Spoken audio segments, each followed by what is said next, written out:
Hello, my dearest students. In today's video, we're going to study the story A Letter to God, written by G.L. Fuentes. I would recommend you to watch most of the stories and videos in English because your exam is in English. And the more and more familiar you are with English, it will help you score good marks in the examination. This story teaches us about humanity, the selfless nature of man, and also about the faith of a person to God. So let's go into the line by line explanation of the story. The house, the only one in the entire valley, sat on the crest of a low hill. So the house on the top of a hill. There was a low hill and there was a house on the top of that low hill. From this height, one could see the river and the fields of ripe corn dotted with the flowers that always promised a good harvest. So, because the house was at a raised height, one could get a glimpse, yeah, jhalak of the river flowing below and also the field of ripe corns with flowers. So if there are flowers, then definitely those flowers are going to give us good corn harvest. The only thing the earth needed was a downpour or at least a shower. So the only thing that was now required was water. So the farmers were awaiting a downpour of rain. If not a downpour means a lot of rain. If not that, at least a shower of rain.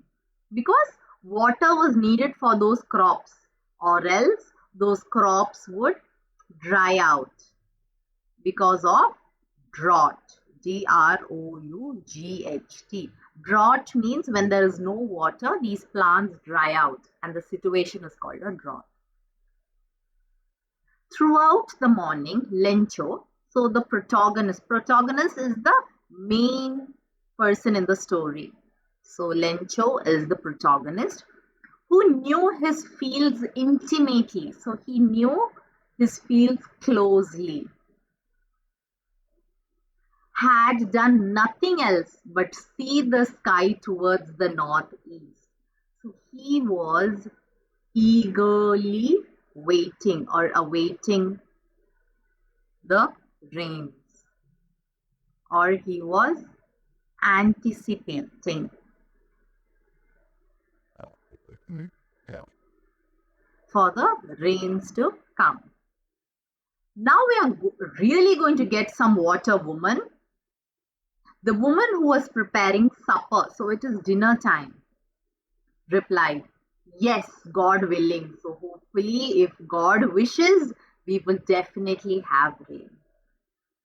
The older boys were working in the fields, while the smaller ones were playing near the house until the woman called to them all, come for dinner. So the older boys used to work in the fields, while the younger ones used to play until the woman would call them for supper. It was during the meal that, just as Lencho had predicted, big drops of rain began to fall.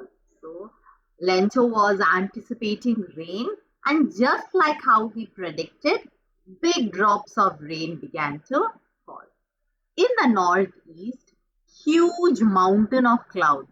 Okay. So if you see here, a metaphor is given.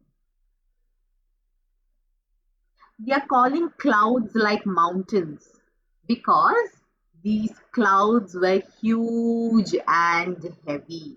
So because these clouds seemed huge and heavy, it is metaphorically called huge mountains of clouds could be seen approaching. The air was fresh and sweet because it was drizzling. The man went out for no other reason than to have the pleasure of feeling the rain on his body.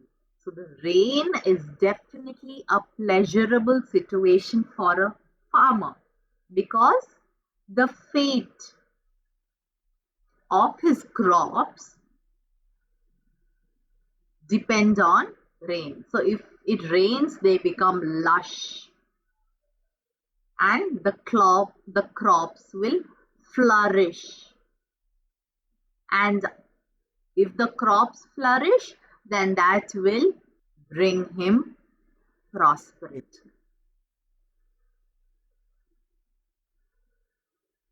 So therefore, it was a pleasure for him to watch the rain and feel the rain on his body. Because if rains come, his crops would flourish and bring him prosperity. These aren't raindrops falling from the sky. They are new coins. So he says, if it rains, then I'm going to have a bumper crop. And therefore, this rain is like coins to me. When there are big drops, they are like 10-cent pieces. And the little ones are 5 cents. So if it rains more, then it is like 10 cents, equivalent to 10 cents. And if it rains or drizzles a little, then they're equivalent to 5 cents. With a satisfied expression, he regarded the field of ripe corn with its flowers, draped in a curtain of rain. So again here, the author has used a metaphor. So here it is saying the fields are draped in a curtain of rain. Means they are getting covered with rain.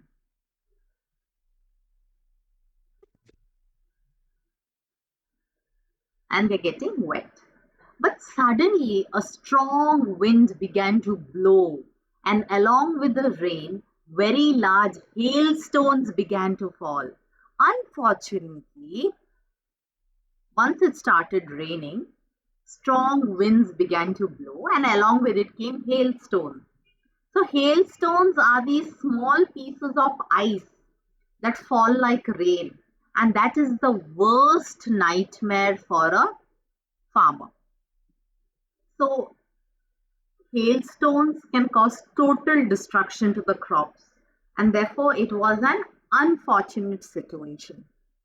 These truly did resemble new coins. Unfortunately, he anticipated the rains to bring him coins, but these hailstones, they were resembling the new coins because they were round. The boys, exposing themselves to the rain, ran out to collect the frozen pearls. So for these boys, they were fascinated by these hailstones because they did not know about the destruction that it brought. So now Lencho was getting worried. It's really getting bad now, exclaimed the man. I hope it passes quickly. So he's just praying that these hailstones move quickly because it was causing destruction to his crop. But it did not pass quickly. For an hour, the hail rained on the house, the garden, the hillside, the cornfield, on the whole valley. So, unfortunately, for an entire hour, the hailstones were falling. The field was white as if covered with salt. So, here the author has used a simile. Simile is a figure of speech where you compare something using the word like or as. So he's saying the fields were so white, filled with ice, that it looked like it was covered with salt. Not a leaf remained on the trees. The corn was totally destroyed. The flowers were gone from the plants, and Lencho's soul was filled with sadness. So I will teach you another synonym for the word sad. So instead of sad, you can say he was forlorn, or you can write he was grief stricken, or you can write the word he was miserable.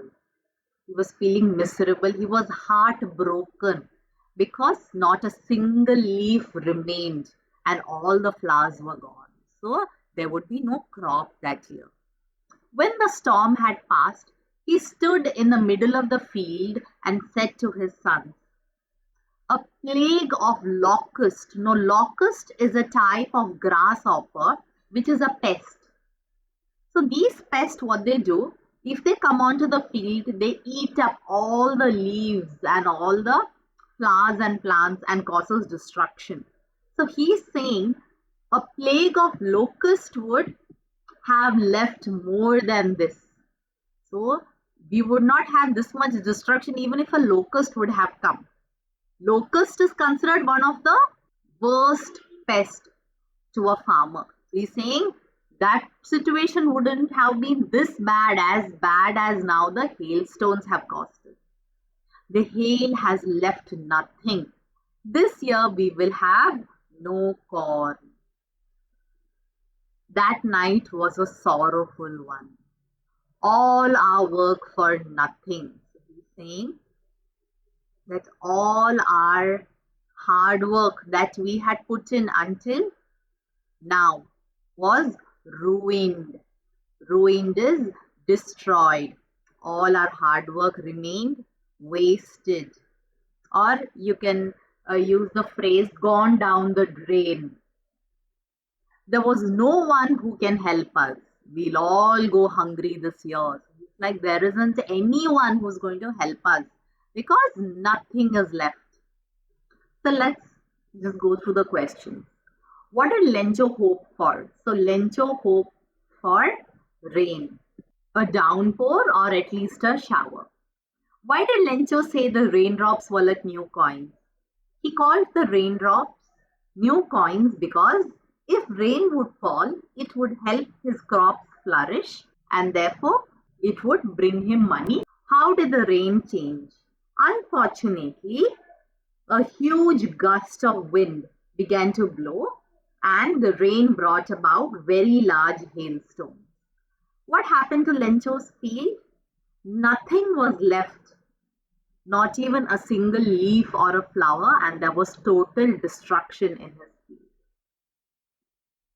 And they were covered with ice which looked like it was covered with salt. What were Lencho's feeling when the hail stopped? Lencho was filled with sadness and he looked grief-stricken and felt disappointed that all his hard work was ruined. Okay, let's continue. But in the hearts of all who lived in that solitary house, solitary means alone. So we already know on that small hill there was only one house. So solitary means alone. In the middle of the valley, there was a single hope. So what was the hope for the people after the storm? Help from God, because they knew that no other person could help them. Only help could be provided by God. Don't be so upset, even though this seems like a total loss. Remember, no one dies of hunger. That's what they say. No one dies of hunger. So here they're trying to have faith in God.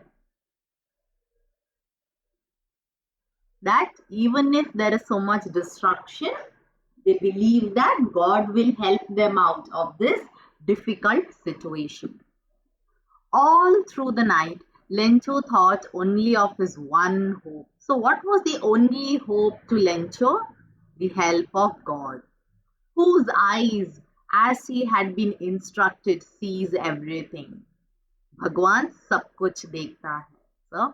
So God is omnipresent. Omnipresent is he is everywhere and sees everything, even what is deep in one's conscience. So in Lencho's deep inside, he was like, God will help me no matter what. Lencho was an ox of a man. So again, there is a metaphor. Ox of a man means a person who works very hard and very strong. So a strong and hard-working person is called to be ox of a man, because an ox is also very strong and hard-working. Working like an animal in the fields, but still he knew how to write. So still he was literate. The following Sunday at daybreak, as soon as it was in the morning, he began to write a letter which he himself would carry to town and place in the mail. It was nothing less than a letter to God. So his only source of hope was to write a letter to God and request Him to help him come out of this difficult situation. God, he wrote, if you don't help me, my family and I will go hungry this year as we have no crops and nothing to eat. I need 100 pesos.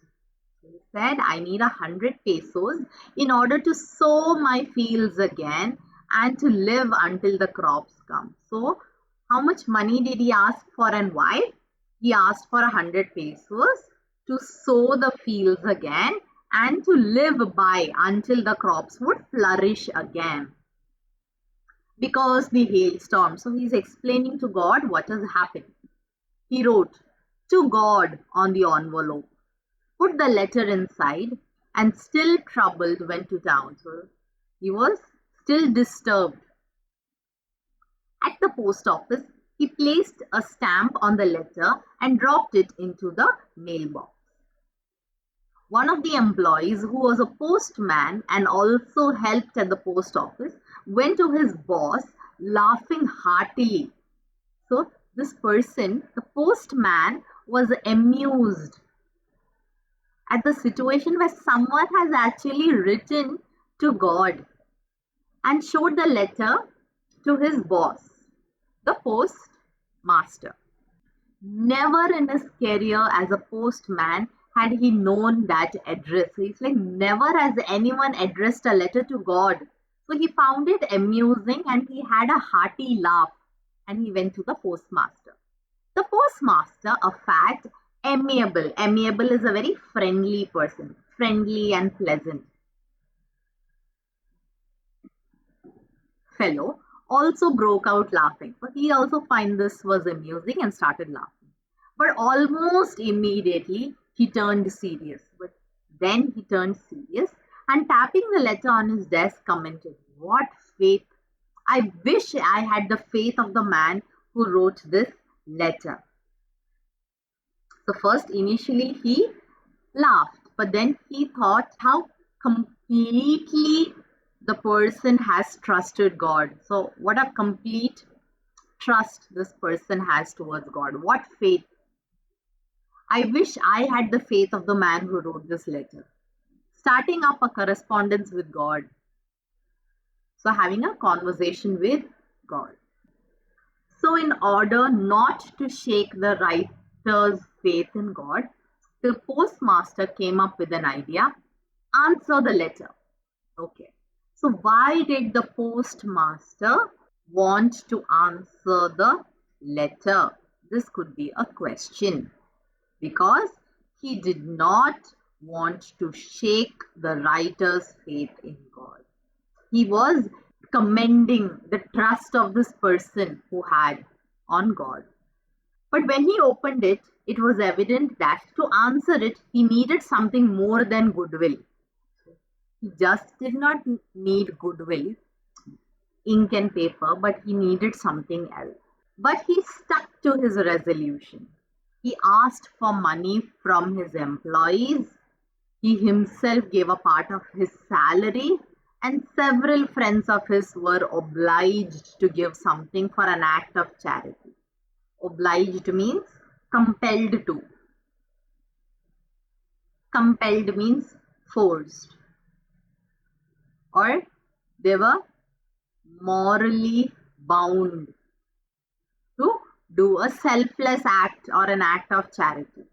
So how did the postmaster get money? He gave a part of his own salary. He asked money from his employees and also several of his friends were forced to give the money as a part of charity. So if you see here, the postmaster is a very compassionate person. Compassionate means kind. He's a humanitarian. Even though he doesn't have much, he wants to help another person. It was impossible for him to gather together the 100 pesos because it was a large sum, and even he had meager salary. So he was able to send the farmer only a little more than half. So later in the story, we come to know that it is 70 pesos. He put the money in an envelope addressed to Lencho and with it a letter containing only a single word as a signature God. So he put in the money and he wrote only a single word saying the money has come from God. The following Sunday, Lencho came a bit earlier than usual to ask if there was a letter for him. It was the postman himself who handed the letter to him, while the postmaster, experiencing the contentment of a man who has performed a good deed, looked on from his office. So, since Lencho was eager to know if he had received the reply from God, he came earlier, and the postman gave him the letter himself. And the postmaster was sitting inside, and he was feeling satisfied that he had performed a good deed and had helped a person in need.